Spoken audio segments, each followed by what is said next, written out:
All right. Hello, John. Hello, Ed. Greetings. I figured we could wait a few minutes. I had about an hour's worth of writing that I did on the forum, and then now it's disappeared because I traveled off to somewhere else. I thought it would save it, as it does sometimes if you get halfway through a comment. So if I seem like I haven't said anything, I didn't try. Well, I hope you can remember some of it. Who is a famous novelist? I can't remember her name, but she deleted a whole novel accidentally. She never got it. Oh, she's very famous. What is her name? She won a Nobel. Anyway, I can't remember her name out, but I remember that story. It was probably back in the 90s before we had refined these computers. I think somebody mentioned it during the Octavia Butler conversation we had. I forgot who it was too. I'm glad to hear you guys are paying attention.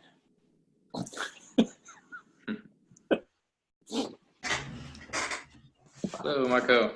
Hello. Hello, Marco. How are you all? Very good. Thank you.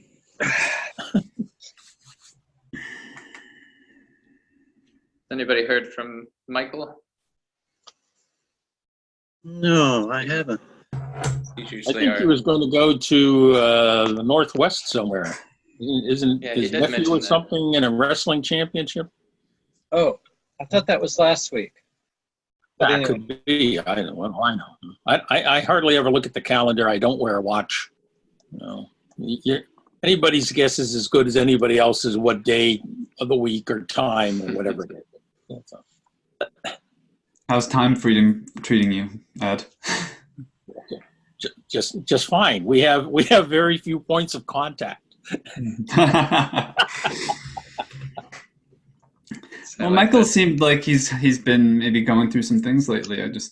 Little comments he's made, or just a sense I've gotten from the last couple of cafes. Like it's been tough for him. He's kind of had maybe some resistance to, or ambivalence, or uncertainty about showing up. But then he'll show up anyway. So maybe this time he decided to take the other route. Well, maybe we should start. Yeah, I think Ed he's definitely correct. He did his homework by actually watching the video, but I remember Michael saying he would be potentially traveling, and if he's not there, then so be it. But so here's the four of us. John offered to lead us with a clean start a bit ago in the email exchange, and I have a few things I could say. So if you don't mind, John, I'll no, go ahead. Go brief ahead. Introduction here, but please. So I mentioned I had written about an hour's worth of comments a minute ago, and just to have it all deleted, so perhaps that's a sign of technology. But I was stating, and I think it's very meaningful for me right now, that two of my family members are now in the workforce after a quick job search. So essentially what I wanted to say in that email was this idea of jumping into work, the separation of like family, friends, or even the community that you wish to hang out with. So I had originally planned on bridging that in with quite a few things, but so I have a lot of changes going on in my life, and I like it, but it's making me question where to go. This cafe review isn't for personal exploration, such as like where do I go or anything like that. It's where do we go, as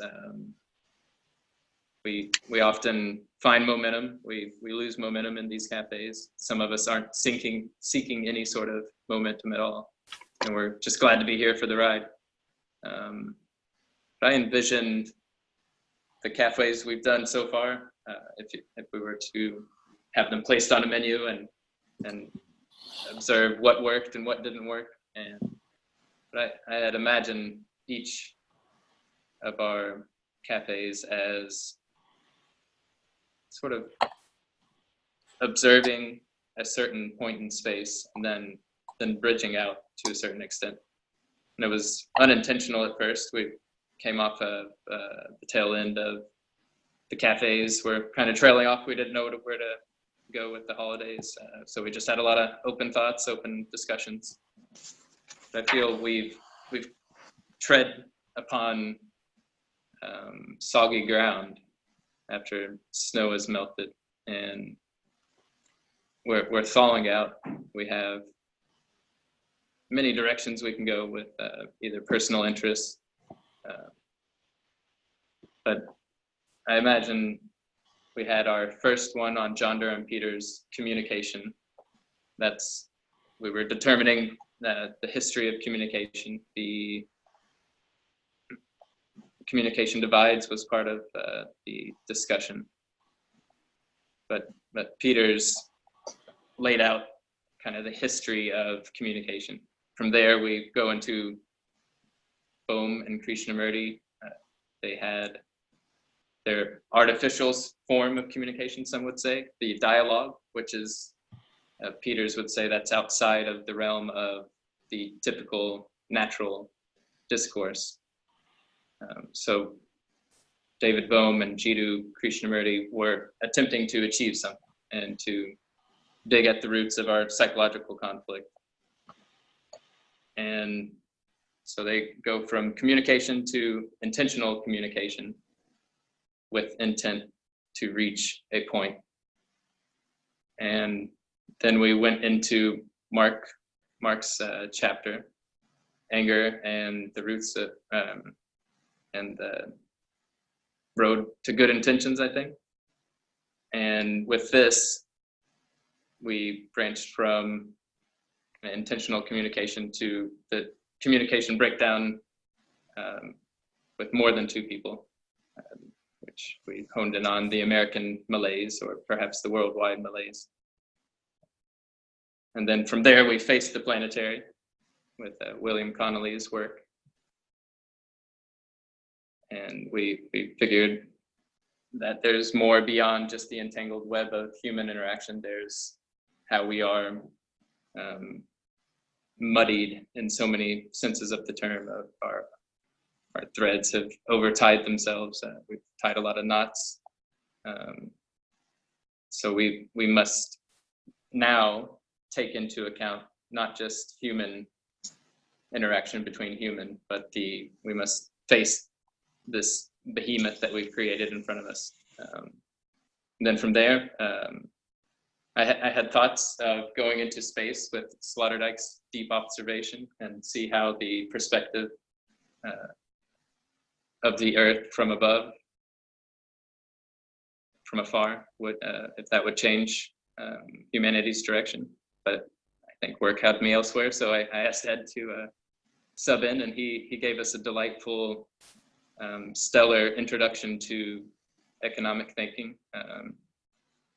So perhaps that was our cafe's free lunch that we offered, a free survey seminar on money, and the 4 or 5 that attended asked a lot of good questions and touched on a lot of good points.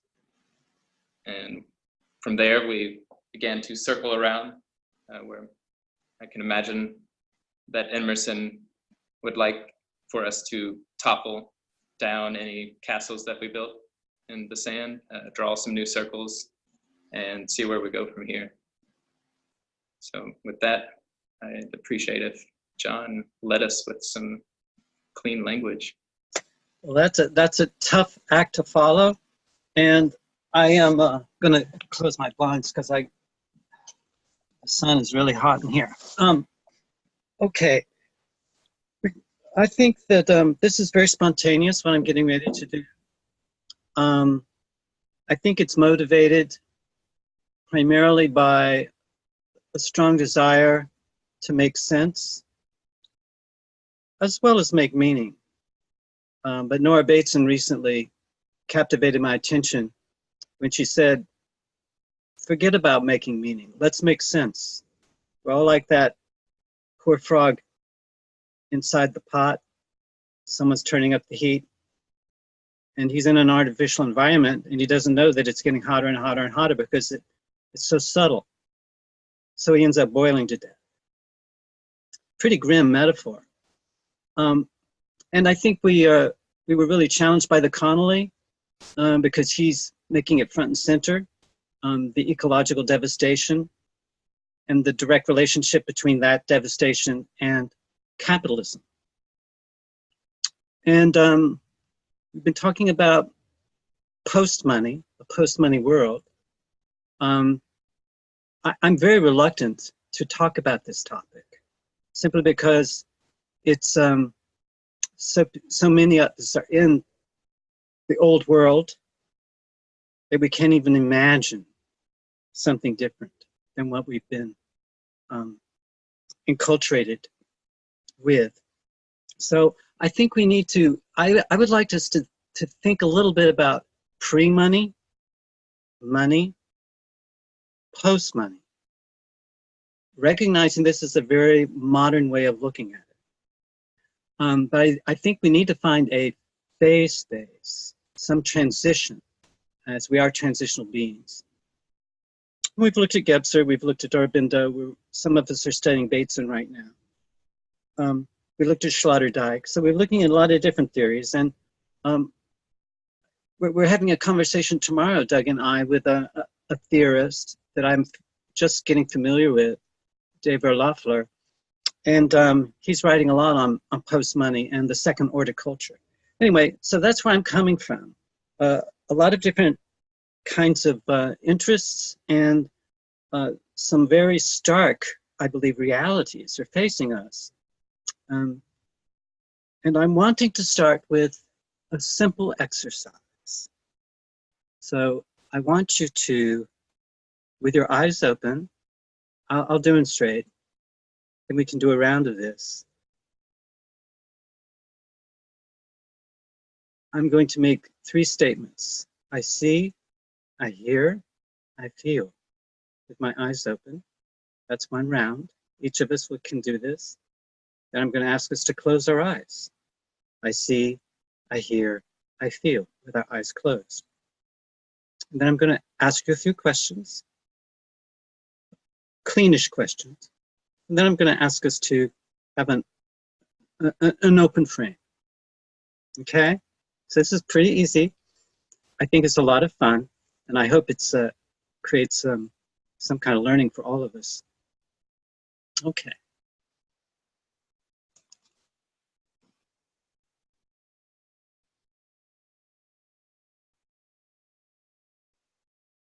I see my bulletin board.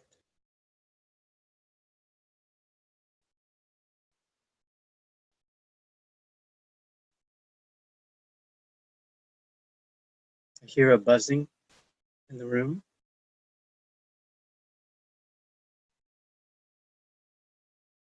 I feel my feet on the floor.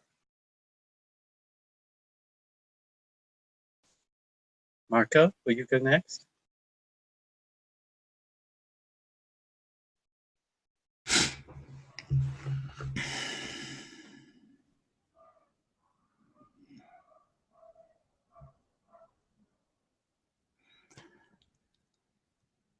I see you, John, on the screen in front of me, along with Ed and Doug. I hear a dog barking across the street.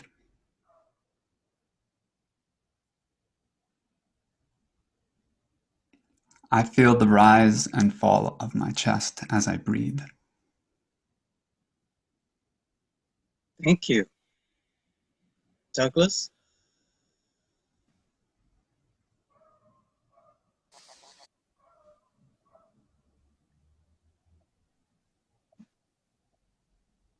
See frames, multiple frames.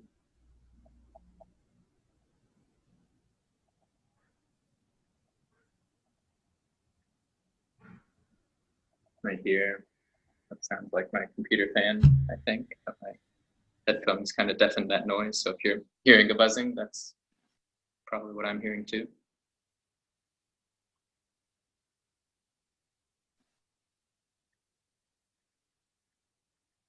And I feel I'm sitting. Feel that I'm sitting. Thank you. Ed. Can you unmute yourself, Ed? Might be helpful. So I see a screen with 4 familiar faces, ones that I often see on Tuesday evenings. I hear the dryer rumbling in the basement right below me. I feel comfortable. Thank you. And can everyone close their eyes? I'll begin. I see purple splotches. I hear traffic sounds. I feel warmth in my belly. Marco.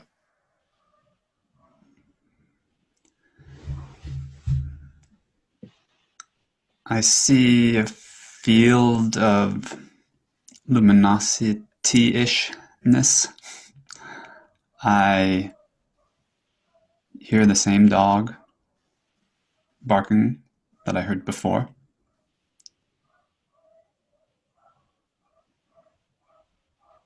I feel a little trembling sensation all around my chest and outwards. Thank you. Douglas.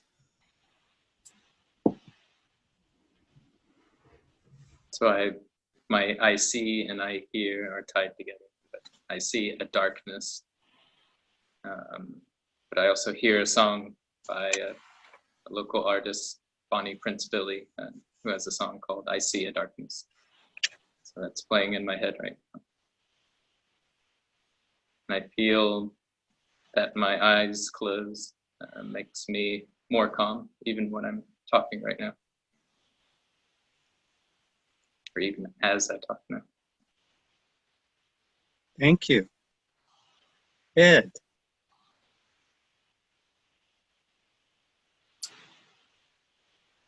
I see a pleasant darkness. I still hear the dryer in the basement. And I still feel rather comfortable. Thank you. So I'm going to ask you a few open-ended questions. I don't expect you to verbally answer me. These are just prompts for you to have your own experience. And when I see, hear, feel, what kind of I is that I when I see, hear, feel?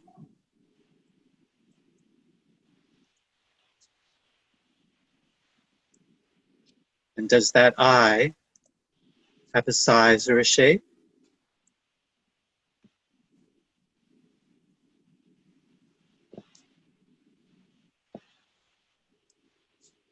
And how old could that I be?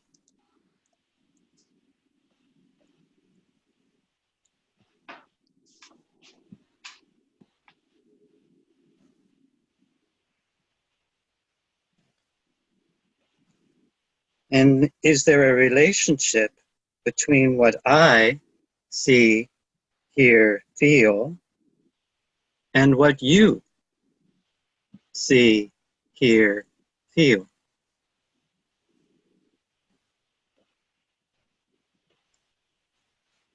And whereabouts is that relationship? And does that relationship have a size or a shape?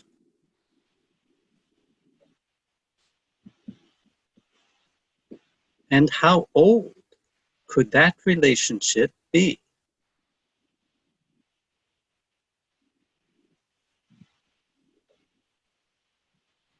And what does that relationship want to have happen?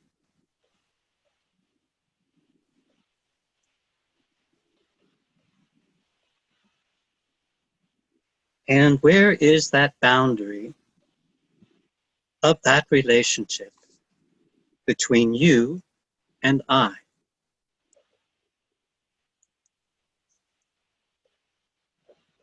And so taking all the time you need to reorient yourself here at the cafe, wherever that might be.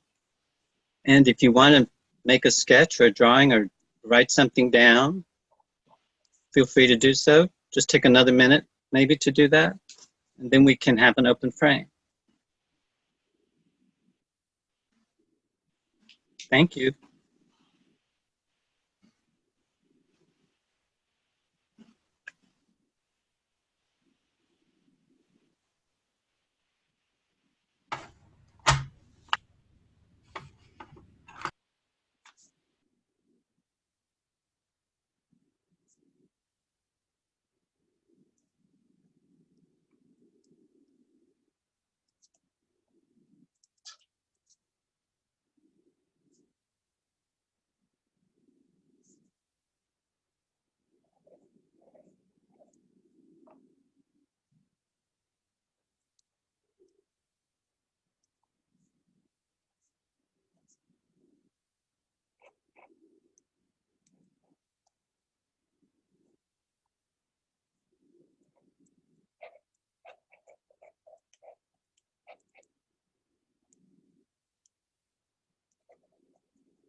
If you just nod your head, let me know if you're ready.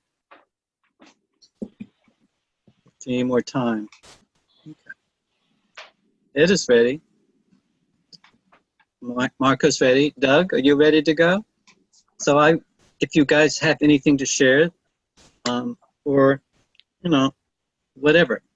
This is sort of an open frame, so please feel free to start wherever you want to start.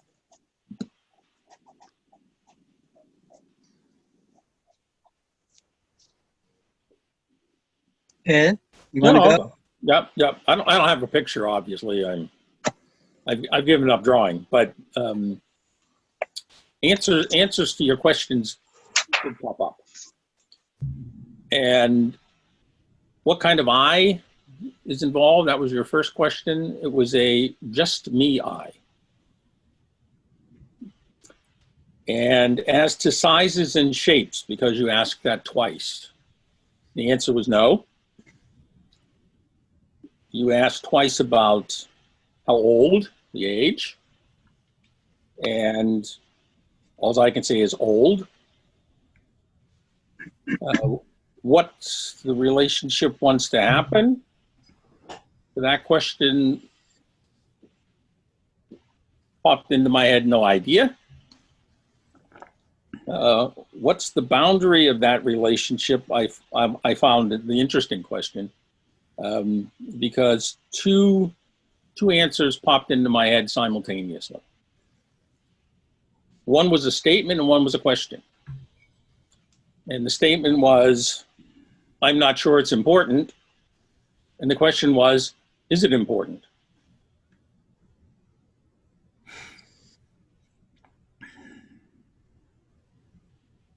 It's as far as I got. Is there anything else, Ed? No, that's as far as I got. Thank you. Marco? I didn't answer the question specifically, but I tried to search back to what might be the relationship between the exercise that we did, the clean like attunement, maybe kind of like an attunement, between that and the questions that we began with, particularly about money, pre-money, money, post-money. And the one phrase that came to mind, which I wrote down, but it was just a germ of a concept, and I'd have to unpack it a little bit, was perceptual mind. And I almost wrote perceptual metamind, but I just couldn't bring myself to write those words. It just seemed excessive.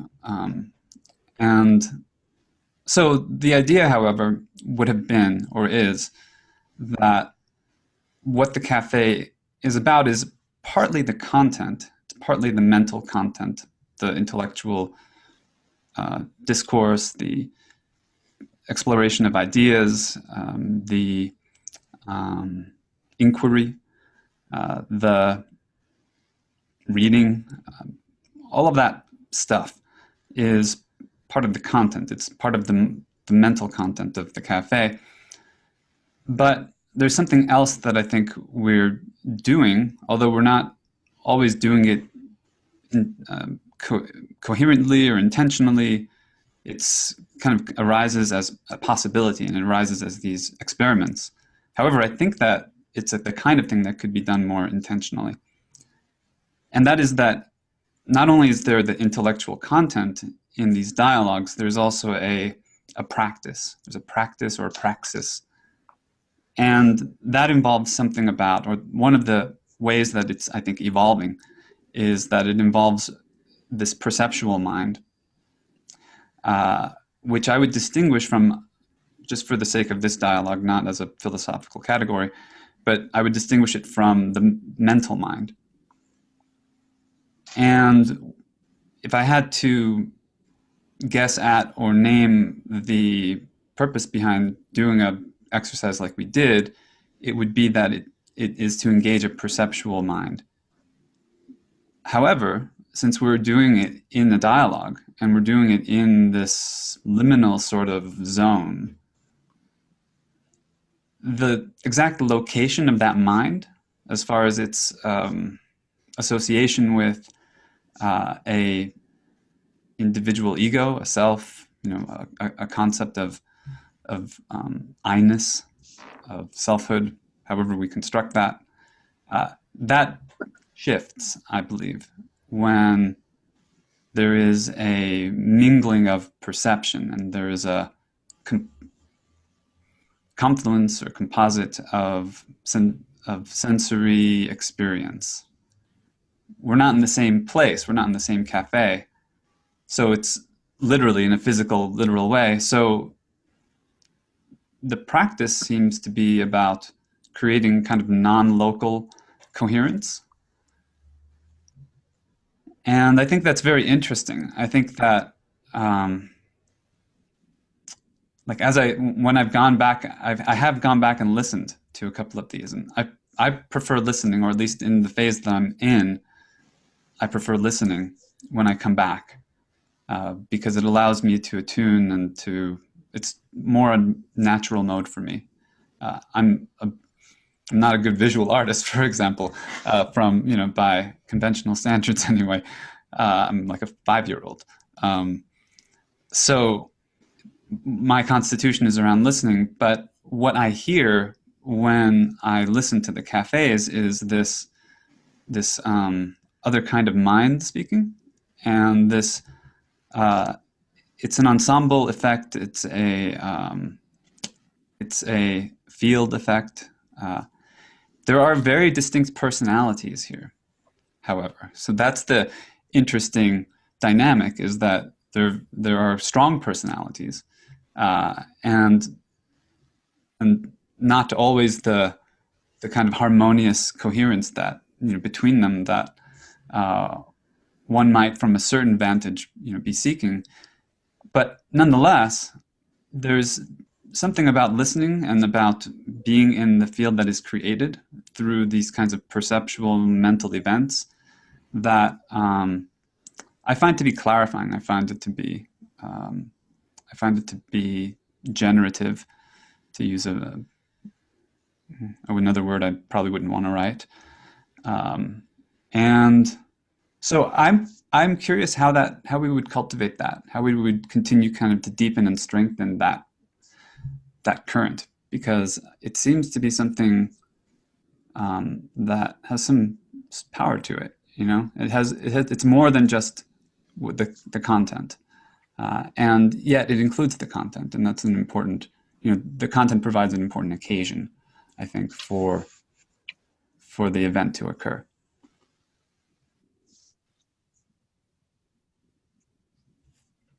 Thank you. Let me just backtrack a little bit.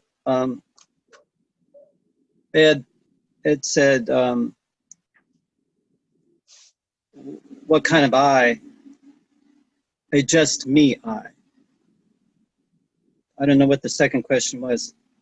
I don't remember, but he answered no. How old? That was on size and shape. Size and shape. Okay. There was no size and shape. The answer is no. How old? He said old. Old. Yeah. What's the relationship? No idea. What is the boundary? I'm not sure it is important. And I'm sorry, I didn't get the second one. It is important? I'm not sure what. Is it important? One was a statement. I'm not sure it's important. And the other one was a question that came up. Is it important? Is it important? Is it important? It came as a question. One was a statement and one was a question. One is a statement, one is a question. Okay, thank you. Marco, perceptual metamind.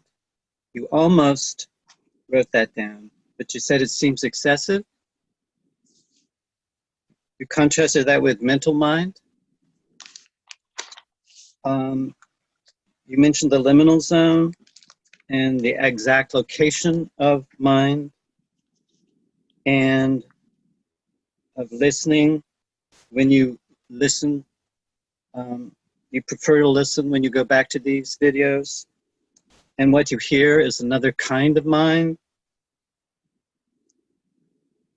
And a practice, creating non-local coherence. So I'm just backtracking a little bit. Your own language, both of you, to the best of my ability, because I missed quite a bit, so I'm trying to streamline it. Doug.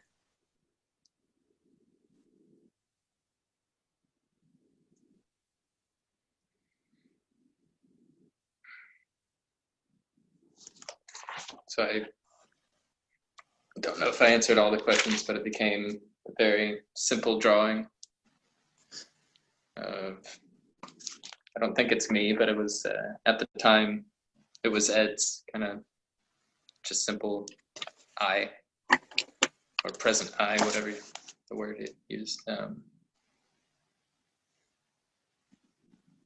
It wanted to get out of the chair, just as I'm sitting here in this chair.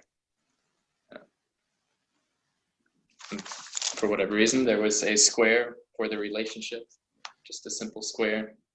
Could you hold that up again? Okay, I got it, thanks. So that is the relationship between you and I.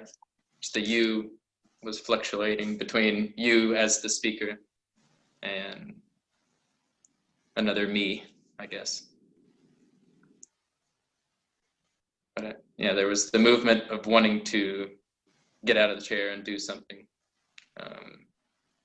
Oftentimes in these calls, I'm not always on the go. I don't have ADHD, but like Ed says, so what? So what am I doing here? And I had it's not a crisis, but it's a contemplation I'm in contemplation mode. I mentioned 2 individuals in my family working now, and I have free time, more free time, to where I could potentially go on a walkabout. I think that's the metaphor I used for the disappearing ink that I wrote online. So that's forever lost. But I'm contemplating a walkabout of some sorts, to find out what it's all about. There's a Red Hot Chili Pepper song that I'm thinking of right now, but there's also the Aboriginal walkabout, in which it's a rite of passage. Teens are thrown out into the wilderness, or perhaps it's voluntary. I don't want to say one way or the other, but they essentially go about aimlessly exploring nature, survival. I'm sure there's a purpose. There's a rite of passage. So I'm in my midlife rite of passage stage, and wondering, there's so many directions to go. So that's going back to the cafe now. With we have our individual perspectives. We have each reading or video we watch or subject we're discussing as a theory or a perspective that we're contemplating, and it is forming an ensemble of sorts. It is forming into cohesion. I came to the cafe as an undercover agent. I've lost my body multiple times by communicating online, wondering what it means to be a talking head, while in the midst of the work economy, the idea that we must hold and carry on the tradition of pass on the baton to your child so they can be in working mode. Hopefully it's productive work. So I'm contemplating my unproductive job. It's not really a dead-end job, but there's quite a bit to explore. So what we do here helps the simple I that I have here become more vibrant. So this isn't like I said, this is not a personal crisis, but I enjoy these talks because they suck me into deep contemplation. Like what is, once I find meaning, once we find our meaning, there's always the chance to take a step back and redefine that meaning. If you pick up on a few more circles that are overlapping Venn diagrams all over the place, and it's quite a bit to tackle on. So maybe there needs to be an outer circle drawn around all the other circles to rein in where the right direction might be.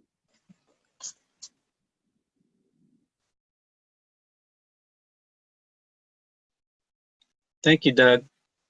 I want to share something that I'm working on. I think I mentioned that I had a dream, a lucid dream, and in the dream there was a woman sitting next to me on a couch. She was a very interesting person, and I asked, "Who are you?" And she said, "I am Star." And I was sort of baffled by her response. And in my sort of confusion, she's faded away, and I woke up and I thought about it. Later on in the day, I was at a used bookstore where I often buy way too many books, and I saw out of the corner of my eye, Working with Lee Starr. It's this book, so I bought it. Beyond Boundary Objects, and Boundary Objects and Beyond is the name of it. Working with Lee Starr. And I'm looking at this chapter on boundary concepts. And I'm just going to read you this anecdote. I'm sure you've all are very familiar with Helen Keller. It's a very famous story. It was made into a movie. But this passage comes from her autobiography, My Life. Someone was drawing water, and my teacher placed my hand under the spout. As the cool stream gushed over one hand, she spelled into the other word, water, W-A-T-E-R, first slowly, then rapidly. I stood still, my whole attention fixed upon the motion of her fingers. Suddenly I felt a misty consciousness of something forgotten, a thrill of returning thought. And somehow the mystery of language was revealed to me. I knew then that W-A-T-R meant the wonderful, cool something that was flowing over my hand. That living word awakened my soul, gave it light, hope, joy, set it free. I left the well house eager to learn. Everything had a name, and each name gave birth to a new thought. As we returned to the house, every object I touched seemed to quiver with life.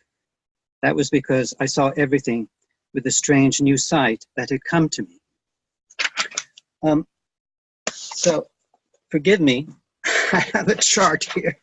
I'm trying to diagram this relationship between, that I think Helen is describing. Can you see this? There's Helen Keller in this circle. Over here is, let me turn on some light. This might be too dark.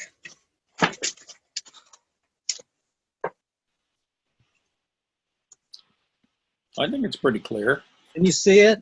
I can see it. Okay, so here's Helen Keller, and here is W-A-T-E-R. This is the signifier.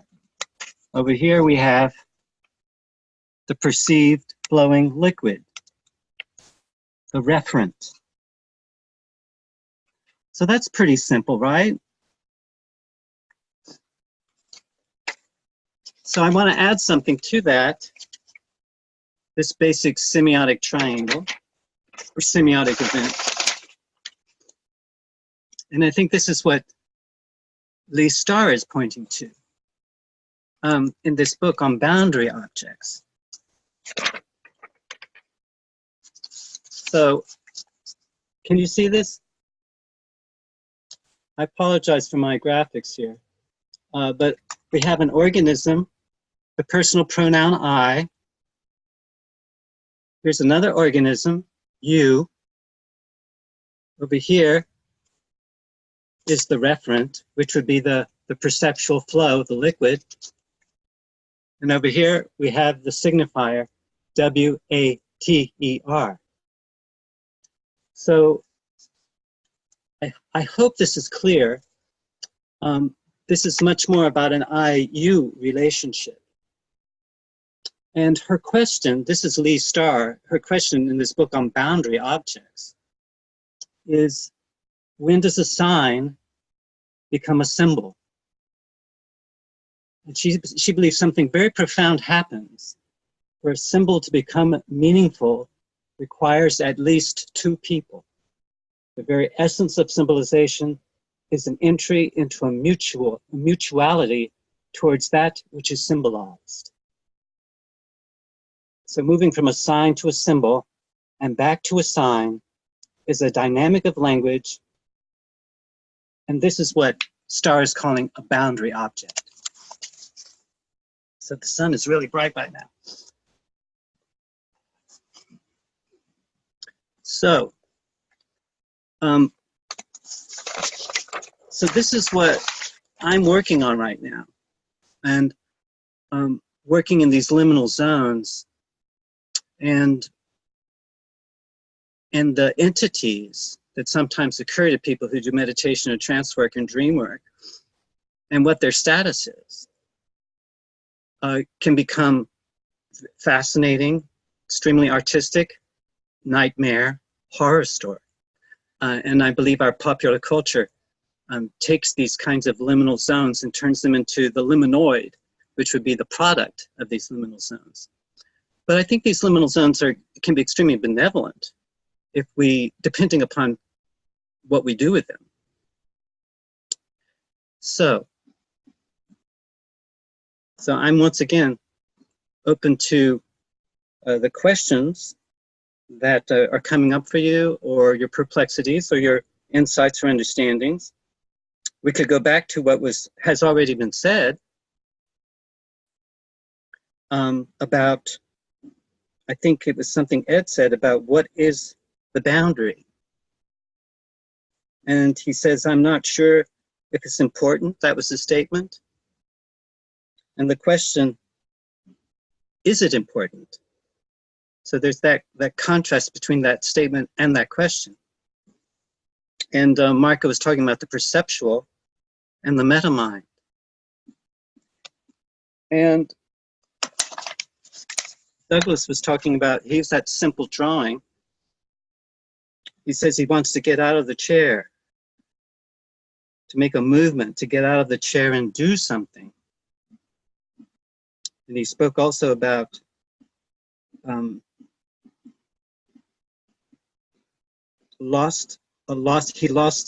he says, I lost my body, a talking head,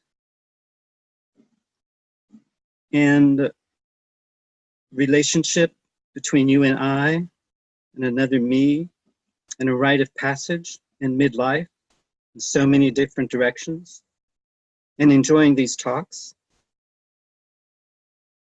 So with all of that,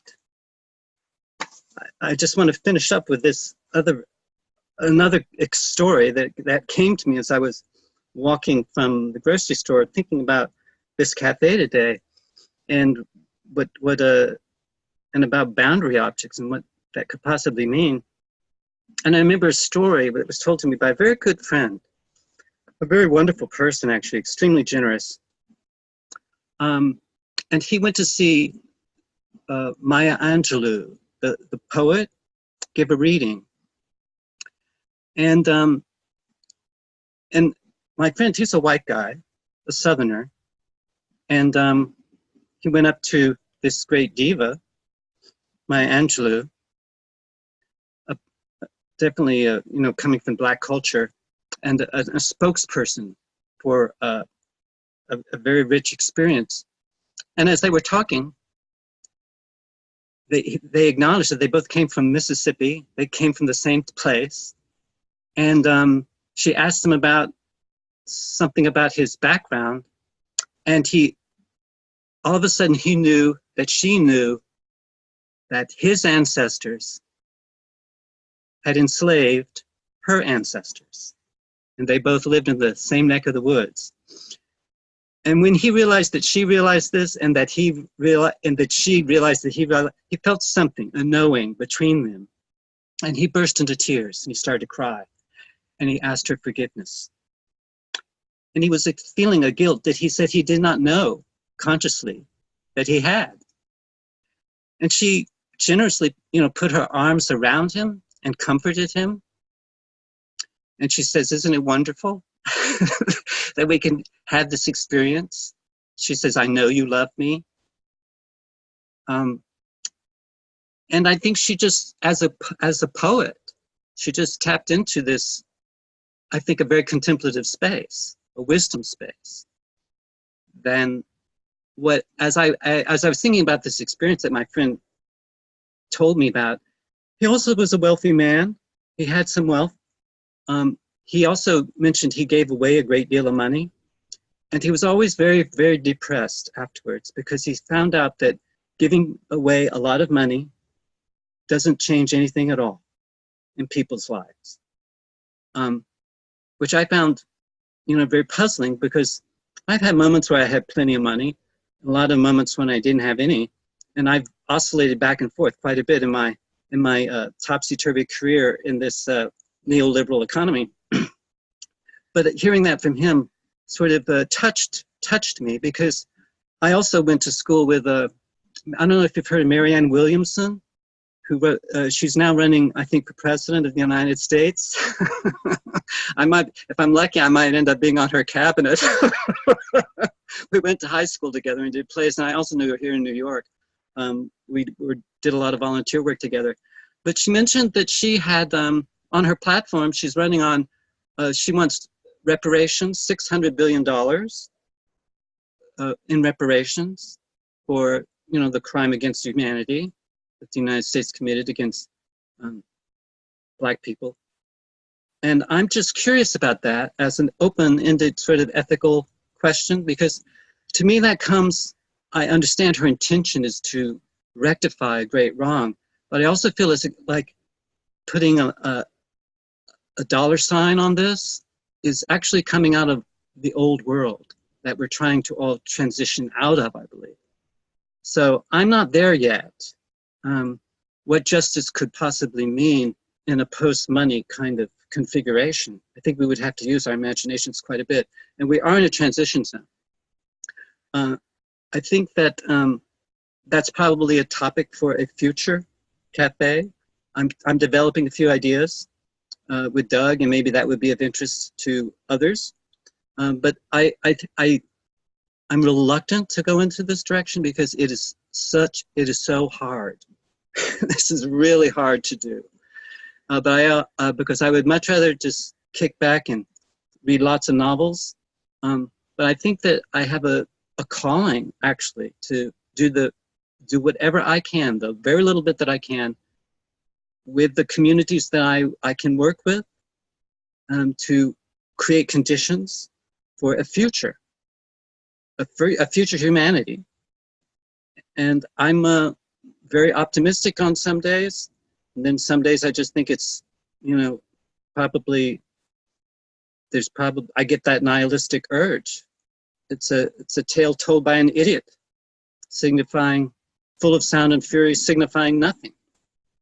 So I'm just opening this up, and I hope that the cafe does have a future, and a lively one, and that we can come together and continue these kinds of events and strengthen our sense of community and find a sense of purpose in all of this. So thank you very much for this opportunity to rehearse. Thanks.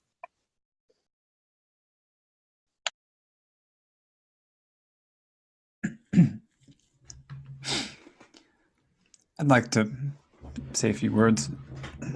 I think the question of reparations, what's interesting is that it's not even a question, in the sense that it's not discussed. It's kind of a fringe topic. But from the perspective of justice, even within the terms of our given environment, it should at least be a topic. That's an opinion. That's my opinion. I was searching my bookshelf because I have a book that my friend Mark Benet gave me, which is an argument for reparations, and amongst other things. It's called The Debt, and I don't remember the author's name, but the subtitle of the book was What America Owes to Its Blacks or its African Americans or something like that. And it's more of almost a legal case about, well, again, it's a difficult conversation to have. So I don't want to just improvise on this. I'd rather prepare for a conversation like this. But it relates, I think, to the cafe, because part of what we could be doing is having difficult conversations. Not only difficult conversations. I think that having a mix of ingredients and a mix of experiences is good, and you have to leaven the heaviness and the darkness with light and humor, and I think that that's just good aesthetics. But when it comes to the question of money and the order of things, and the challenges of existing in the economy as it is, and what would be post-money if that's a direction we could be going in, I think that part of what we could be doing, part of the work that we're actually accomplishing here, in a positive sense, is finding the language for this. This is what came up in the cafe that I re-listened to over the weekend, the cafe that we did with Terry Patton, where Lisa Murawski was also a guest, and her particular contribution, we did a talk with her specifically about this as well, but it had to do with transforming language. And the paper that we read was Transforming Language to Transform the World, I believe. And she had an interesting contribution to that dialogue because she was inviting us, I feel, sort of pointing to, not pointing really, because it wasn't directional in the way that a signifier points, right? It was more of a symbol. It was more of the invocation of a perceptual space through a shared sign. And in her case, she actually showed us something. I didn't see this. I heard her, but then I remembered it because I was re-listening, not re-watching. But it was some kind of a crystal that refracted light in multiple directions. And she was using that as a kind of metaphor for the divine, the divine incarnation, the divine refraction of light through consciousness. And that she felt that part of what was happening, part of what wanted to happen, part of what she was interested in was that sort of next emergence. Like going from where each facet of the crystal thinks that it's has the monopoly on light or is trying to accumulate all the light or whatever, to a sense of the interconnectedness of the many different facets and that's that mystical vision, I think.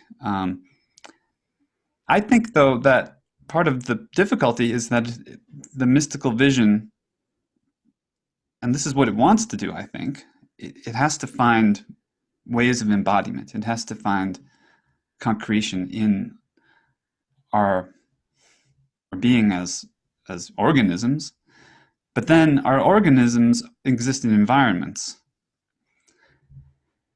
And that's where money comes in, because money is part of our environment. It's part of our psychic, it's like the jungle. We're kind of in a capitalist jungle. And, the various predators have kind of gotten together and consolidated and created, ways of extracting the life energies and the resources that otherwise would, could, I think we just know this, could really allow for a thriving ecosystem, a thriving planet. There's no reason why the Earth couldn't be a beautiful Eden. And it wouldn't have to be savage and wild and whatever kind of ideas we have about pre-technological civilization. It could be technical. It would have to be technical on some level, but not perhaps in the way that we understand technology. So I think that what the Café could be about is turning that sort of mystical vision into workable language, like rehearsing how we speak about it, how we actually bring it into a pragmatic framework. I'm not personally just interested in the mystical. I could hang out in mystical states as much as I want to a certain extent. I think it's more interesting to embrace the world in some way with those energies, to enliven the world with those energies. So it's very difficult. I'm dealing with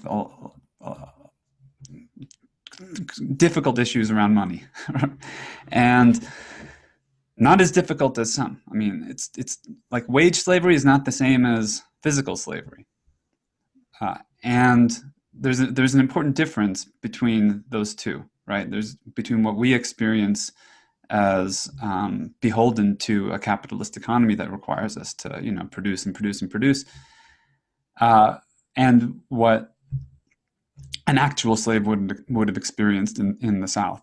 On the other hand, and this is where I think we have to hold these tensions, there is something slavery is still slavery, and being compelled by forces outside of your own will, and also forces that are historically and actually unjust.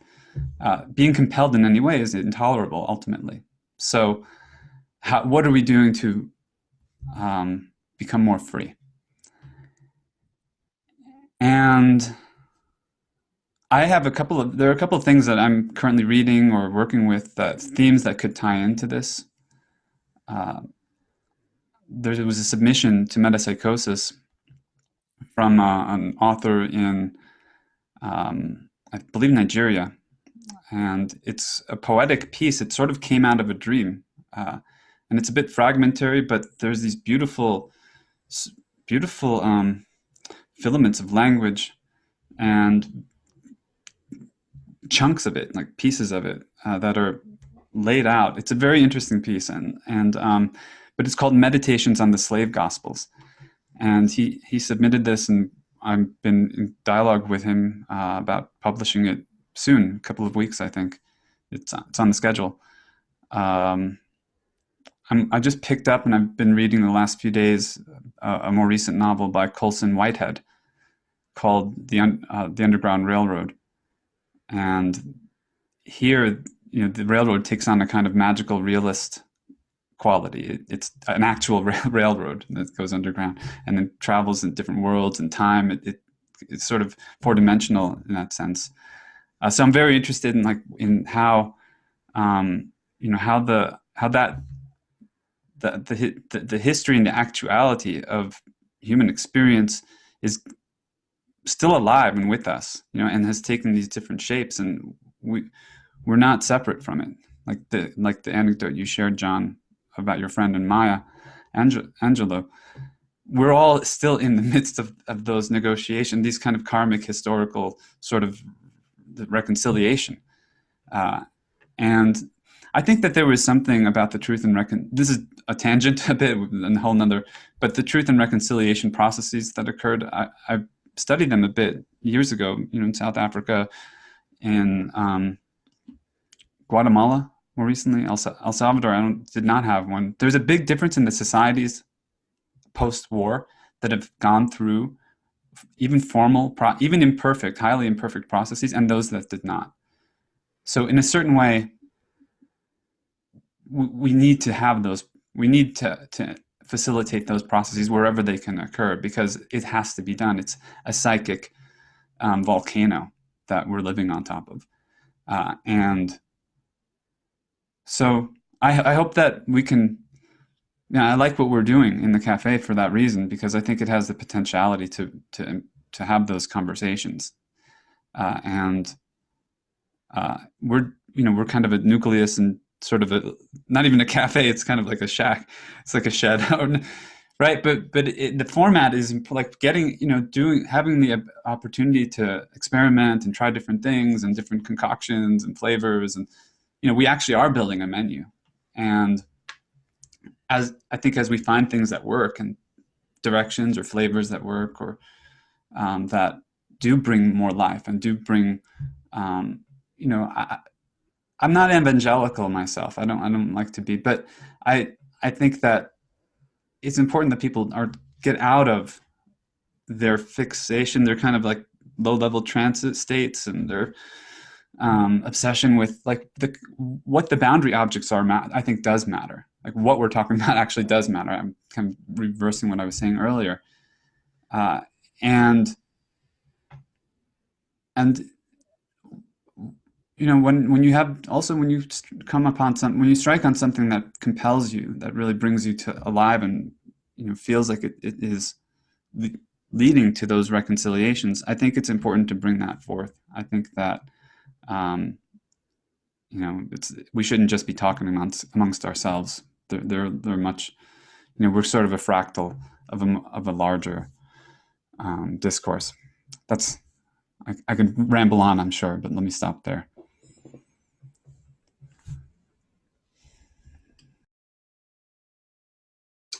Can I add something to that?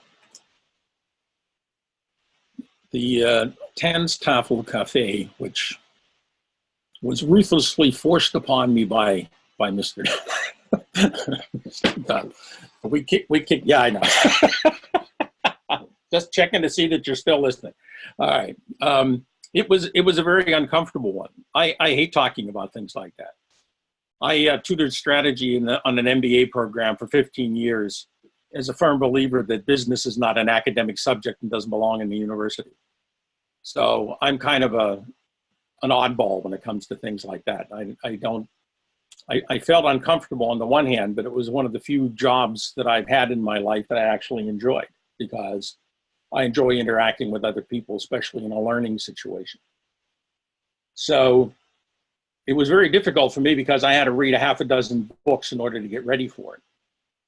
And I only had a week to do it, which, okay, that's what you have to do. Well, one of the books that I read for that was Margaret Atwood's book called Payback. And it was recommended by Varoufakis in his, he mentions it in his, the introduction to his History of Capitalism, talking to his daughter about whatever it is. And the thing that struck me about Atwood's book, which is eminently readable, he recommends it very highly. I can only recommend it as well. It's a very short book. It's only a couple hundred pages. It's a series of lectures that she got, one of those official series of lectures that they held somewhere. I'd have to pull it off the shelf to see which one it is. But she starts off with the notion, and this is where I'm going to tie back into this reparations thing. She starts off with the notion that debt is about sin. When we say the Lord's Prayer or those things, forgive us our trespasses, it's been said, and forgive us our debts, depending on which translation of the Greek you happen to be reading. It can mean a couple of things. But it has something to do with sin has something to do, in a religious sense, with what we owe God. We're supposed to behave in a certain way and we don't. And in doing such, we distance ourselves from God. That's basically what the primary notion of sin is. It's not actually the committing of a wrong. It's distancing yourself from the divine is what sin is. But in doing so, we get this feeling that we owe something. So this whole idea of owing and debt and sin are very, very, very much tied together. And it's a theme that she beautifully carries throughout this entire series of lectures. And when you read the official version kind of thing, if you read Graeber's Debt the First 5,000 Years, he makes it very clear at the beginning. The reason that we have debt is because people who thought that they were in charge and wanted to stay there needed people to protect them. And the way that they did that was to essentially monetize or provide rewards for them in some way. And what we didn't get to in the Tafel Café, which was to me, one of the examples of a difficult conversation that needs to be had. And the run up to it was everything but was not a smooth one on top of that. And I think that indicated that this is a difficult topic for all of us. But the more difficult it is, the more essential it is as well. So what we have when we talk about money in the essence, and this is the thing that we didn't get to talk about, is all the money that exists today that we even think about is debt. It's something owed to somebody, whether or not they deserve it or not. And when we make reparations, we just increase it. We just increase debt. We don't resolve anything because we haven't really addressed the issue. We haven't really come to terms with what it is, where the injustice is. And that comes back to the sin thing. Sin's all about where things happen unjustly. The thing I liked most about Connolly's book, the thing that got me to read the whole thing, was he sometimes, as a political scientist, lectures on Job. Well, it just so happens Job is my favorite book in the Bible and things like that, so I get this affinity. But the thing is that he brings this up and thematicizes this in a very in a context where you would least expect it. because there's no reason to think of Job in any kind of political terms. But in the end, it does, because it has something to do with the relationship between what we think we owe and what we think we have and what is just in the end. And this whole idea of justice lies at the heart of everything that we do. And unfortunately, it's the downside. This is what really detracts from everything. We live in the current Western capitalistic society only knows money value. It doesn't know true values or the true worth of something. Because, this whole idea of reparations always comes up in relation to slaves and blacks, which I understand completely, but we're the Native Americans. If we just waited a little longer, there wouldn't be any at all. We wouldn't have to worry about it. To state it very cynically. But I think Connolly is the one that points out between 1492 and 1610, 60 million people were exterminated. That's a lot more than the 6 that Hitler gets kicked in the butt for. And it was a systematic, programmatic, focused drive, just like the other one. It just wasn't as efficient. I think it comes down to like 200,000 people a year or something like that. And Hitler was already exceeding 300,000. So his rate, the efficiency, you can go and see, and you end up talking in absolutely absurd categories about the simple injustice is that we don't recognize another human being as a human being, which is probably the fundamental problem that we have anywhere, regardless of anything else, which is why the boundary, if I need a you to make any kind of sense, then I think it's pretty obvious, at least to me, that we needs to be a lot less selective about who we think is a you. And that's the one thing we don't do, but that's the one thing that when we look at the religious or mystical traditions, all tell us is the first thing you got to do. So to link this back to what you were saying, Marco, I couldn't agree with you more.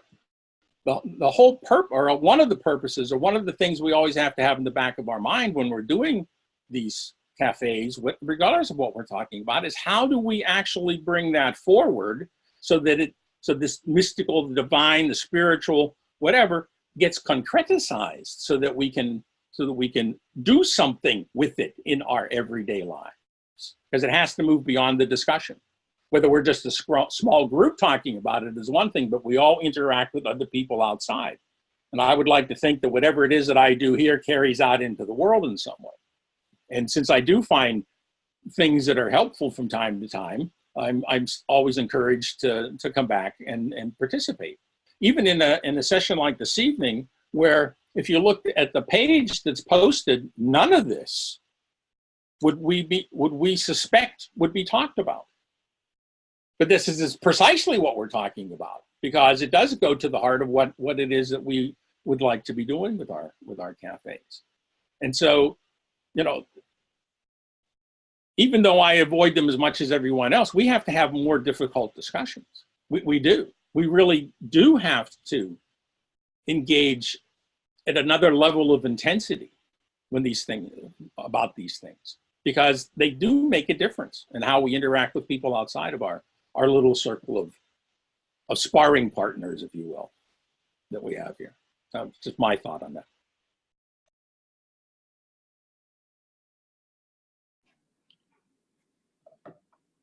So we're going around.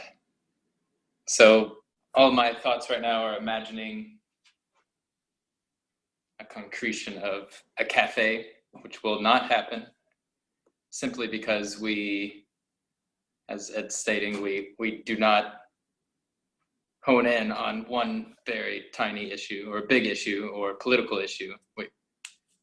We might read an introduction, but I'm imagining us introducing the new Green Deal. I haven't taken a look at it. I haven't thought about it all too much, other than it sounds like it's been a big deal. It sounds like it's coming from a few political individuals who are increasing their numbers. But we won't talk about that. We could sit here and focus on that for hours and hours upon end. And that's what the cafe offers me. So when I mentioned the new Green Deal, right then, the three of you or anybody listening probably had a great deal of thoughts going in their head as to what direction we can take it. But if we were to do a cafe on the new Green Deal, it probably wouldn't be about the new Green Deal. It would be about cosmic this, cosmic that. It would be about, well, now what? And so the new Green Deal, and we're talking about reparations, and we're talking about we're talking about ecologies. We're talking about my ecology, our ecology. The new Green Deal seems to say all ecologies matter. But if you're to say all ecologies matter, then you're missing the point of the original, like, my ecology matters. So we must take the individual ecological route to fully understand this Green Deal that we're getting ourselves into. So of course they throw the numbers high. They're saying, I don't know, maybe 100% tax on anybody that's ever polluted in their life, something as bogus as that, and maybe that'll meet 50-50 somewhere on down the political line. But we're recognizing we're in deep shit. It sounds like the political scene is recognizing there's quite a bit going on, and let's forget about some of our human activity for a bit and think about the bigger picture here. I'd rather hear the three of you talk a bit more, but I'm also, I don't watch TV much, and I saw an episode of, I think Darren Aronofsky is the director of One Strange Rock, maybe somebody's heard of it. It came out last year on Netflix, but so it's another perspective on Earth, but it's from the astronauts' perspective. They've taken a lot of pictures. They've done their studies. I guess Will Smith is the main narrator.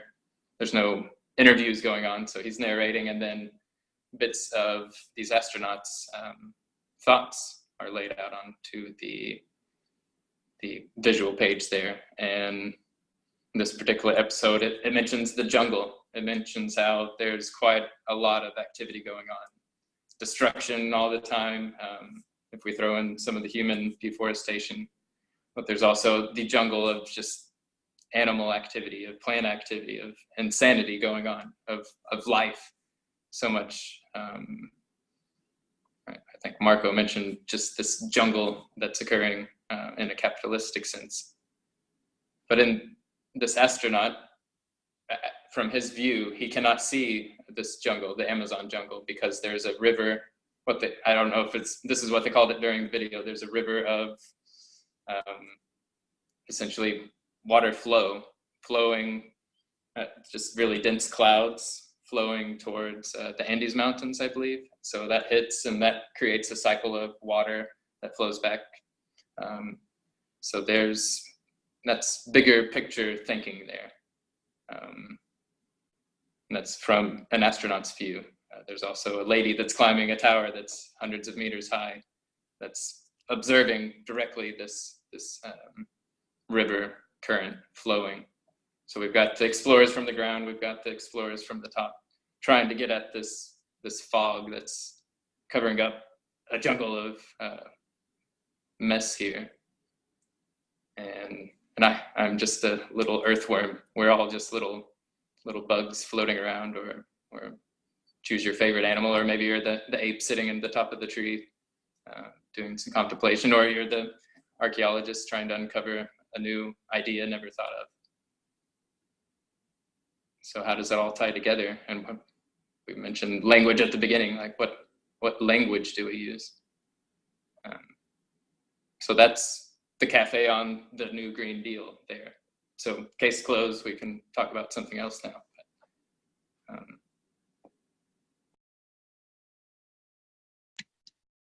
Well, let me backtrack a little bit. Everybody has said many things that are very interesting and that I resonate with. And I meant the idea of a Goldilocks zone where it's not too easy and not too hard. Hey, John, just may I interrupt you? Is something covering up your microphone or something? Oh, can you not hear me? Oh, can you hear me now? You're very muffled. Oh, can you hear me now? We can hear you, but you're still muffled. So it sounds like something might be in front of your microphone or something like that. But Well, how's that? Can you hear me? I don't know where my microphone is. We are, or at least I, with my poor hearing, am able to hear you as a muffled individual. So it's like a poor quality YouTube video, but we can still hear you loud and clear. yeah, so you can go ahead. Has it been the whole session you haven't been able to hear me? Or just No, now? just now. So maybe something I moved around. I don't know how that happened. Okay. All right. Well, let's go on. Okay. So, okay, the Goldilocks zone. Hopefully it's not too, that's right where it's just right, where it's not too easy, not too hard. That's what I would like to aim for, is the Goldilocks zone. And I'm reluctant to invite people on here to talk to us when I believe they're talking way over everybody's head, including mine.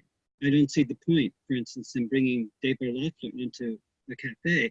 However, Doug and I are going to meet with him, and I'm going to do an interview with him, and we can talk about his theory, and we could record that, and we could post that, and whoever wants to watch it can. And we could, I think, read one of his papers, look at the interview, and have a dialogue amongst ourselves about his theory, what we like about it, what we don't like about it, what we want more of. And then we could report that back to him. He could look at it. He could give us feedback on our feedback on his theory. That to me would be moving towards what he's calling a second order culture.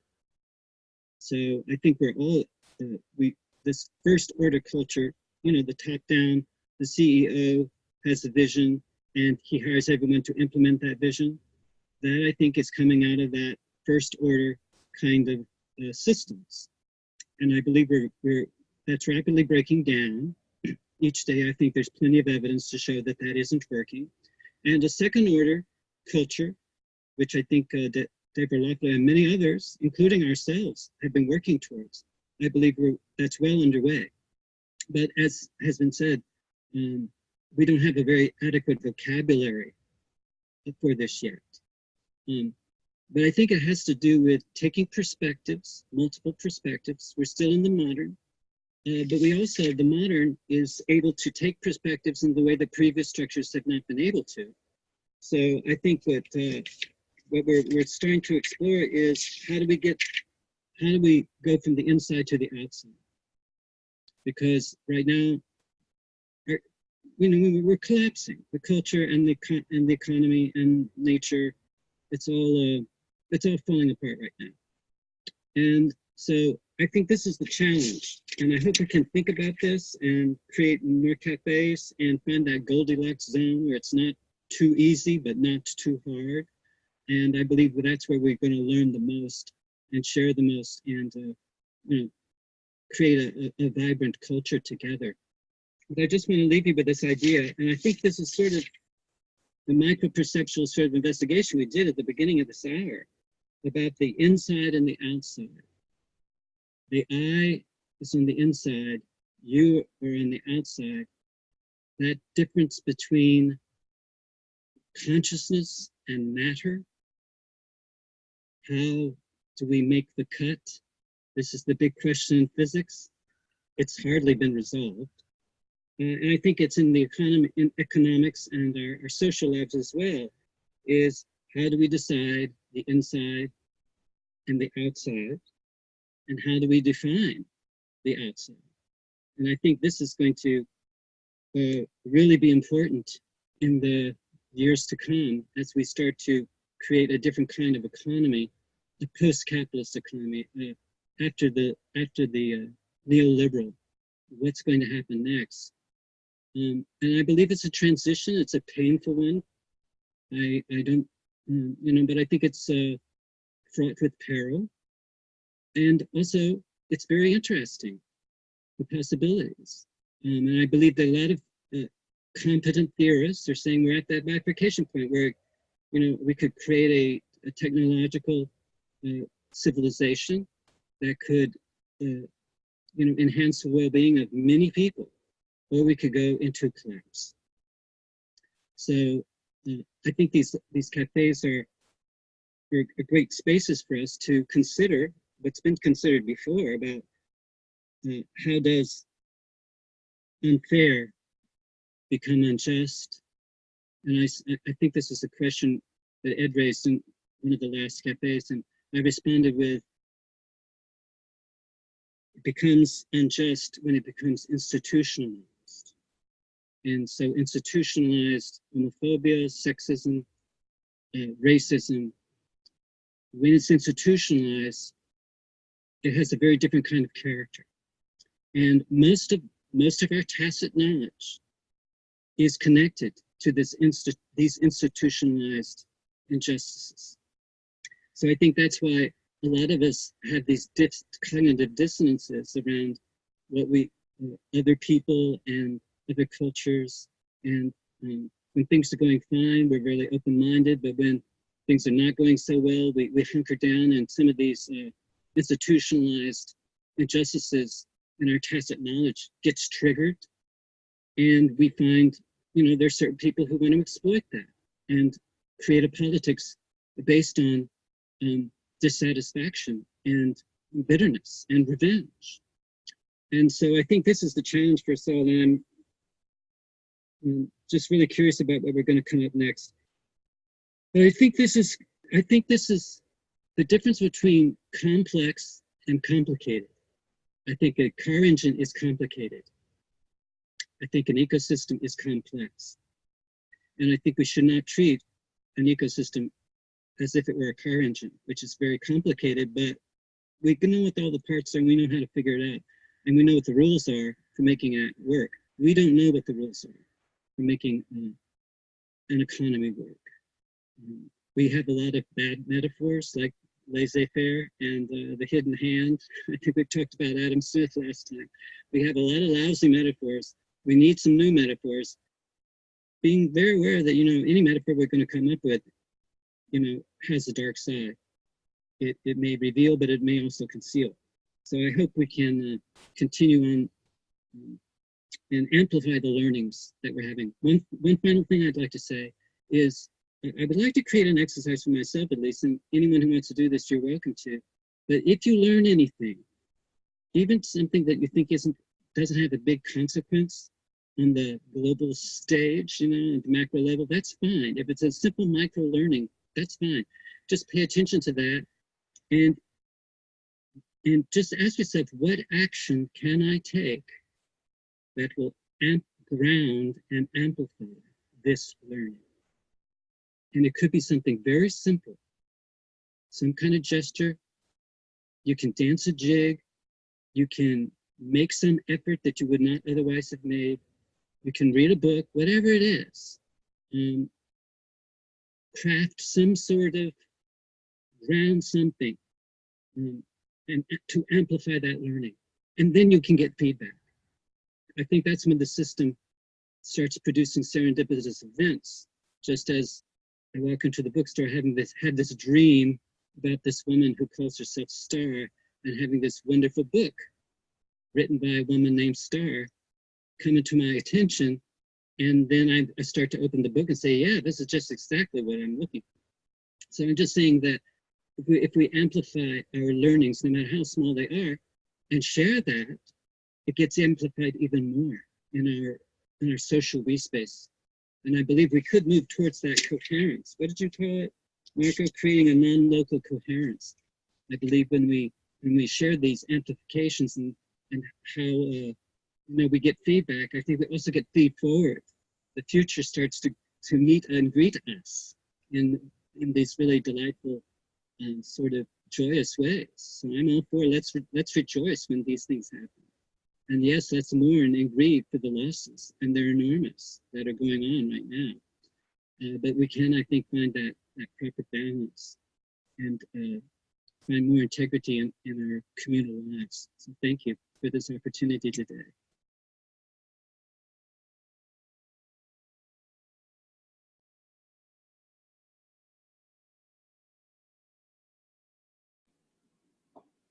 I can't remember what may have been listed on the agenda. I think I reserved 30 minutes for closing comments / what the future may hold, which at this point, I'm not asking us for specific topics, anything like that. I think Johnny laid out a potential thread there with Loeffler's work and interacting with him. I'm very interested in honoring our guests in a lot of ways. That's a term Johnny used with Davor, and we've had a few guests, and I'm interested in not just reading about others' theories. I think I posted on Connolly, like, I'm glad I read his book. I'm glad I had my own micro world formed from this learning that's spun me off in different directions. But it's a book. We're having a discussion about the book. I've noticed other people have had discussions about the book outside of our group.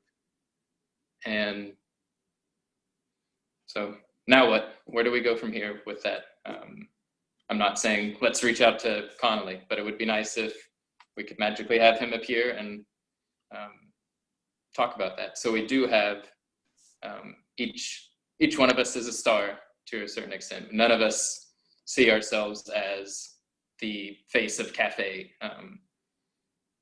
If we do, then you probably wouldn't be here. But we all have a point to contribute. Ed graciously helped out with 2 weeks ago. If help is needed, then we'll have a topic. If we don't have a topic, then we'll find something to talk about. But each one of us have our own directions and potentials that we've been presenting to each other. And we represent it in how we leave the cafe and take in different learnings. But there are many other individuals out there, either watching the videos who have contributed in the past. Lisa, you mentioned, would be here in a month, and perhaps she'll jump back on. That'd be great. I'd like to hear where she's been the past 5-6 months, how she's been doing. Does she have new language for us, or a way to handle our language? She was at the Gebster conference, by the way. Right. We got to chat there, and so we could always reach out, and She's coming to New York next month, so we're going to visit. Oh, sweet. So and on another note, I'm not asking for feedback for myself as the one putting together the cafes, choosing certain readings as we do. If you'd like to give pointers, that'd be great. But so I would like some more structure as we reach out, maybe reach out to these guests. I've mentioned Marco Massi. I've read his book as well. He has a great idea called free progress learning. It just hasn't entered into the discussion yet, how education plays into everything here. So I think we can tie what his work is doing back in with what we're doing here. There's quite a bit of philosophizing going on there, and work that's being grounded in real life. So education is always a big topic. So I'd like to revisit that thread. We still haven't touched on. We're touching on money and post money, and so we're piecing together exactly what it means to develop some sort of community out of that. So I guess in these last few minutes, no criticism or directionality necessary, just the closing comments. Any thoughts on cafes you'd like to have? Or we can just stare at each other. That always works too. I have a few specific thoughts, actually. The education bit is very important to me. I did not participate in and I have not yet listened to that cafe, which Marco Massi was on. Katina was also on it. and I would love to talk with her again. But I think I would encourage working with kind of like who we have. There are all these potentialities. We don't need other stars. We already have sort of a nursery, and we have a stellar nursery, I think, here. And I think it's, for some people, it's just a matter of letting them know that you are interested. Because we all also have our other commitments and entanglements. For me, my daily struggle is to free enough of my attention from like the things that I have to do the things that I really want to do. And it's always a balancing act between those sides of life. But more and more, I feel that what we in the big sense should be doing socially on the large scale is freeing people's energy from stupid uses of their time and wasteful and destructive uses of their time, energy, intelligence, etc., into generative and life positive and healing and earth restoring uses of their time. But like, to do that, you have to first even have the idea that you can do that. Like, you first have to even like be able to think that, oh, this job that I have, or this way that I use my technology, or whatever other factors, because there's so many of them. But I could let that go. I could move into another direction that is more virtuous, and not in the moral sense necessarily, but more in the sense of a virtuous cycle. Like, we have to change the negative momentum and we have to shift it into a positive momentum, and that has to spread. Like, that more people have to actually get their heads out of their asses and change their patterns, because if we don't, then the same shit just keeps on happening.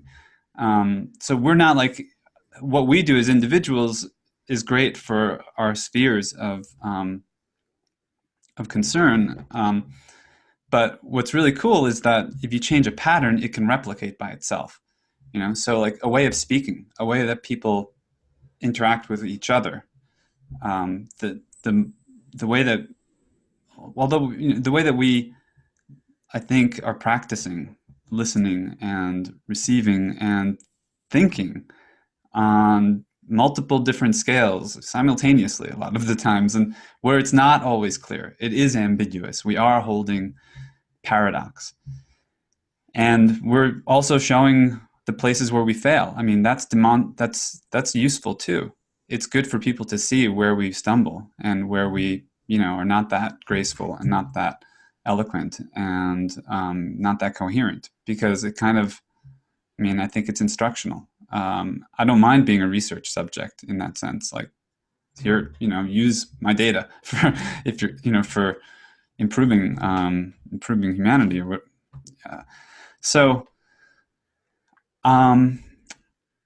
I would, I think too, sometimes these are intense, and sometimes that also has an effect on our individual psyches. And there's a way that you need a little space, and then you come back.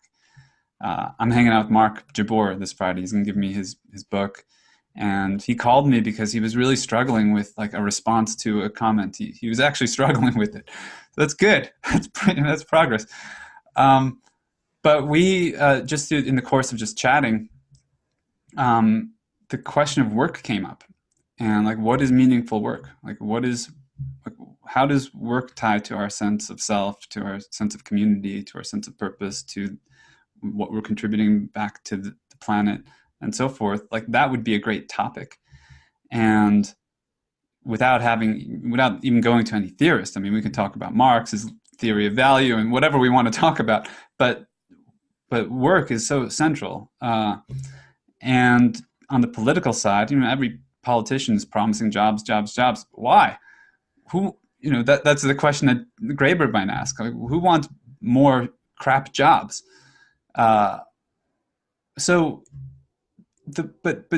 there was a time when people didn't even talk about that. It was just assumed that that's the way it is. You grow up, you go through the system, the industrial model education, and you get your credentials to get a job. and then you do your job, you get paid, and you build a retirement, and that's like the script. But all those scripts are jammed now. Like they're not functional anymore for more and more people. They are for some, obviously. They're not for me. And I think that there's a whole number of others whose actual genius, whose actual like real talent, whose real deep gifts are totally not being used in any decent way. Like they're not.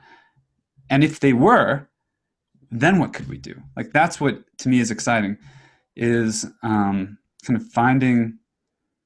I mean, it's like it would be like what a good capitalist like real estate investor would do. They would find like potential, and then they'd cultivate it, Except in this case, it's not for my personal profit.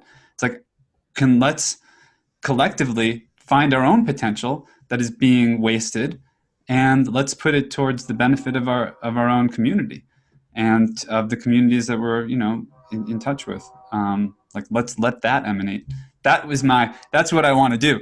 So I feel like this is such a great way to do it, but also that there's like we're in an we're still kind of incubational, and we're transitioning to like some more structure, because like simple things like having a guest, it would be useful to have a structure, like give them here's the Zoom link, and it's very easy to like and here's it isn't confusing, like if all that stuff is smoother, then it's easier just to focus on the topic at hand. But that's a lot of what we've been working on. I've been working on with Caroline, and there's various other initiatives even within the Cosmosphere that are not transparent to each other. So the Café could be a place sort of where different streams of activity even come together and learn, and where we can share what we're learning and ground it and amplify it.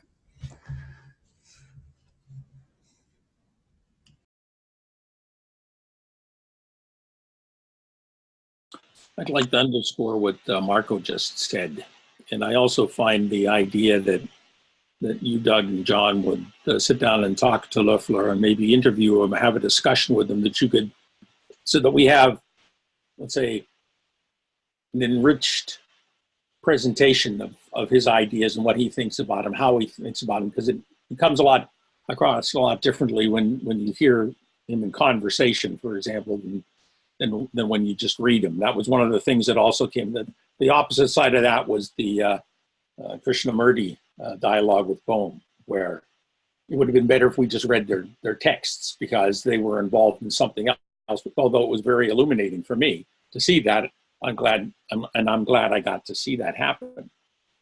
But one of the problems when we do have guests who come on with a nice idea is sometimes we don't always have nice questions to ask. And I hate to put anybody on the spot when they've done that. I agree. You should honor your guests. That's the kind of person I just basically am. So just like when I was at this thing last Tuesday night, where that presentation about Burkhard Heim and his cosmology and blah blah whatever, there came a few unpleasant questions from the group, and there was some feedback, which I generally don't mind, and the person that was presenting generally didn't mind, because that was the kind of place where you would expect that.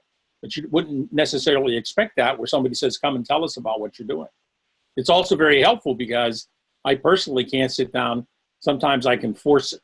It's a lot easier to speed read a text on economics than it is to speed read a text on self-organizing processes or Connolly. Connolly needs more time to be read. So there's some things you can get through very quickly, and there's others you can't. You see, I still have zero conception of what a second order culture is.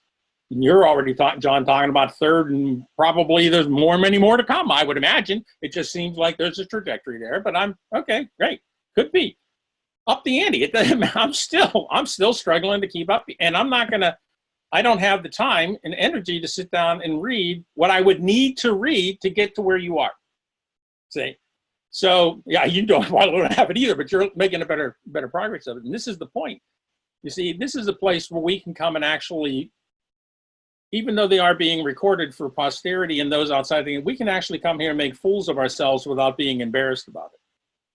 And that's the big difference. You know, I don't mind making a fool out of myself. I do it often enough.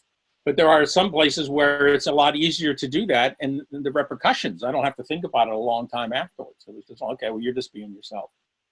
And that's very helpful too. And that is something that these cafes have.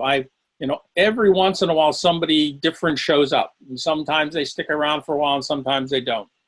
And it would be nice if the group expanded a little bit, and maybe that time will come. But I think it's also a matter of critical mass. Somebody has to realize that it's probably worth opening your mouth there. It's worth at least adding something to the conversation.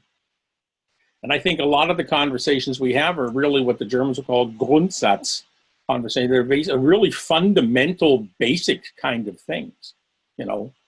So what is injustice? I like what John said, and I disagree with it completely. I think injustice is there, and it expresses itself as unfairness. But I think the injustice sits a lot deeper. And that's where we have to go to get to it. But that's that's a discussion that's worthy of having as well. He mentioned that, you know, our tacit knowledge and our tacit dimension. I only know a handful of people that ever finished that book, and it's only 60 pages long. Because most people break down somewhere in the middle of lecture 1 and go, oh, because it's dense. It's one of the densest books I've ever read. But it's an interesting book. But just having a cafe to talk about the book isn't something I really would want to do. I want to talk about the consequences of what I got out of the book, regardless of what they are. You know, wade through it, beat yourself on the head and go, okay, this is what I got, and this is what I think it means for us as we go out into the world, because that's the point that keeps coming up again and again in what we're doing. A lot of our interaction is amongst ourselves, but it is things that we do so that we gain from what we do. And that's what makes the difference outside of the cafe. It's not really what we're doing in it that is as important as what it means for us once we get out of it. That makes the sense that I wish it would. Don't know if it does, but at any rate, so that's, you know, to me, the thing I've always liked about the cafes is that they were open and anyone could bring up any topic whatsoever, and there would be a couple of people who would be willing to talk about it for whatever reasons. And there are probably, if there are 4 or 5 of us here, 4 or 5, if not 10 different reasons. Because sometimes I have more than one reason why I would like to talk about something that comes up, and it seems inconsequential whatsoever. And the New Green Deal. The mere formulation of the term itself is probably worth just thinking, well, how do you come up with something? What are you trying to say? What does that mean? Who are you trying to piss off? I'm saying this to an establishment that wants to dismantle the real New Deal, so to speak. And now what? You want to greenify it, or what does that mean? And so it becomes very interesting. There's lots of little things that happen where we have to ask ourselves, okay, well, what does that mean in the bigger picture thing? How do you guys get a national emergency and then the guy that calls it goes golfing? You know, I just find that to me is just mind-boggling. And I can tell you there's something else that most of the people, talking heads on the TV over here, it's mind-boggling to them too.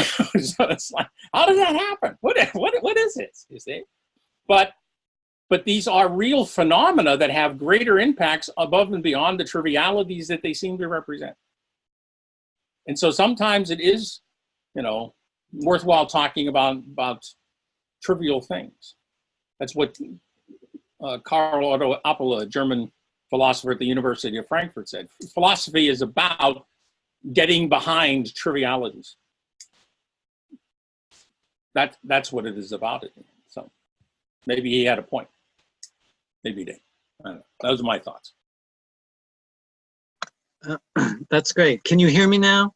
Can you still hear me? That's a lot better. That's like it was at first. Mm-hmm. Okay. I've learned a lot from this cafe. I'm really looking forward to future cafes because I think we're onto something. And I think we're up to something really big. And I want to encourage that because I think so much of our culture is nihilistic and just, you know, basically you're just a worm and you don't matter very much. I want to use our imaginations in ways that release us and liberate us rather than confine us. Not that we don't have constraints. I think constraints, there is no freedom without constraints. And I believe this is what a second order culture would be very attentive to, that there are limits to growth and that there are constraints and that we can work with those constraints in creative and novel and innovative ways. And something else that was mentioned about, we mentioned about work, and we talked about money, and we talked about imagination a little bit. We've talked on the previous cafes about imagination. I'm really interested in the relationship between when you are working at your best, that's like what? When you are making money at your best, that's like what? And when you are using your imagination at your best, that's like what? So these are the kind of things I think about as a modeler, is how can we take, because money is a concept, it's a symbol, it's shared between people. It's not a sign, it's a symbol. And we can deconstruct it and reconstruct something else. And I believe that this is something that Dave Orloffler has a theory, Connolly has a theory. All of these people have different theories, from the arts, from politics, from ecology. And, you know, I'm for a transdisciplinary effort. And we have expertise here in many different areas, some areas where we're beginners. And I believe we have an opportunity, a golden opportunity, to learn how to ask questions from people who are experts in perhaps a very narrow but deep area. I think most of academia produces narrow and deep. And I think that that's a value, and it's also a tremendous limitation. And I believe that a transdisciplinary effort would be where the experts and the non-experts and the non-academics who have a very rich life experience can come together and share and perform knowledge. This is, to me, knowledge is a performance. And on one day you have a good one, on the next day it sucks. But you know, even those days when it sucks, there's something to be learned from that. And so I hope we all give each other plenty of permission to fall flat and make a mistake, because we're probably not learning anything if we're not making mistakes. So let's have safe to fail experiments, and let's sponsor one another, and let's keep this, you know, keep it going, because I think we're making, I think this is extremely useful and enjoyable, and our aesthetic relationships, I hope, will start to flourish. And if you have just 2 or 3 friends who are talking at this level, that's probably all you need. I had a let go of a lot of people that I loved, and they were wonderful people, but they were not at this level. And I found myself getting really depressed, having to constantly translate things in ways that other people could understand, who haven't read Ken Wilber, who haven't read Jennifer Gidley, who haven't read Gebser, who haven't read all the people that we've read, and they could give a shit about all that. You know? And but you have to sort of find what's right for you, what's the right fit, and what the community will allow. And I think that's what is so wonderful about it, how we're using this technology. I think we're in different parts of the world, and we're trying to coordinate our rhythms and trying to make sense and make meaning. And I believe there are signs, some clear signs that there's some success. And I believe we could rejoice in that and learn from the things that don't work.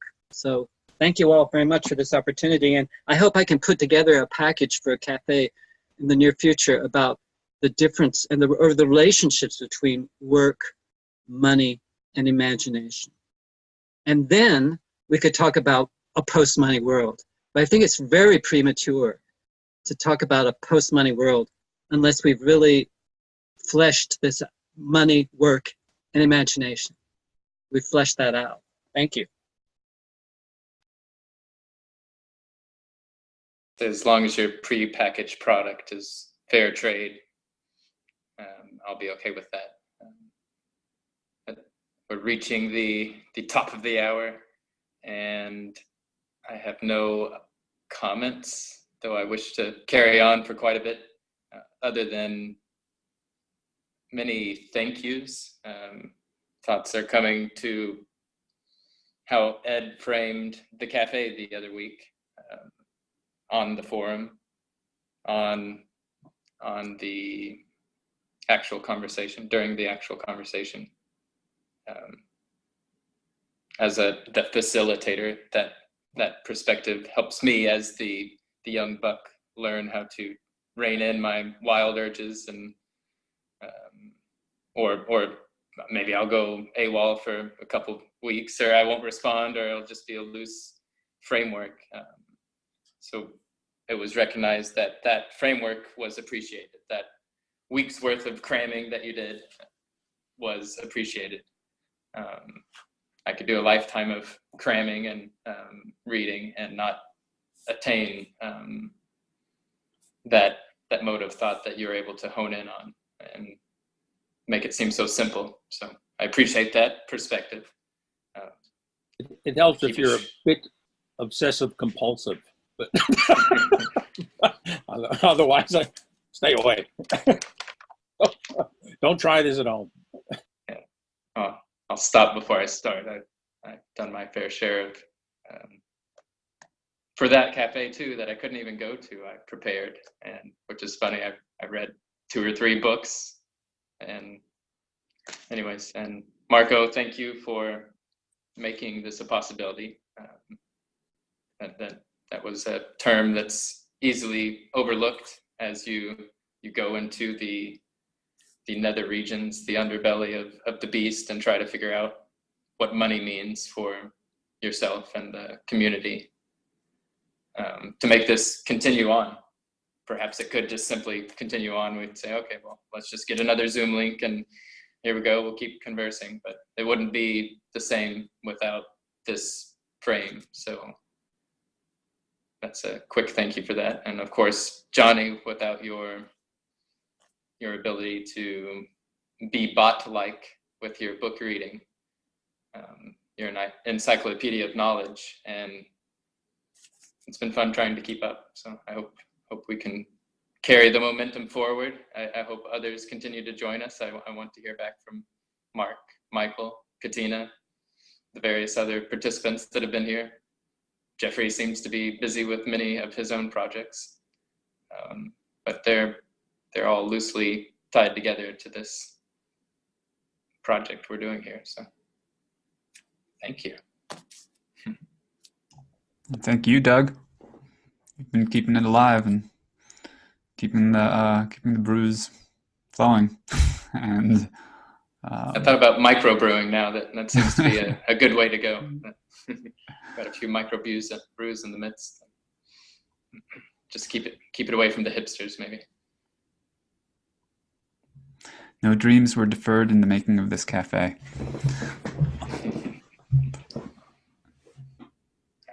I'll say it again. Thanks, everybody. And I'm heading out. We can keep recording if you guys want to carry on. I feel very satisfied. Thank you all very much. Yeah, I had a good time this evening again. And Marco, when you see Mark, give my regards. Tell him hello. Tell him we miss him. Will do. Yep. All right. Take care. Okay. Bye-bye. Bye, everyone.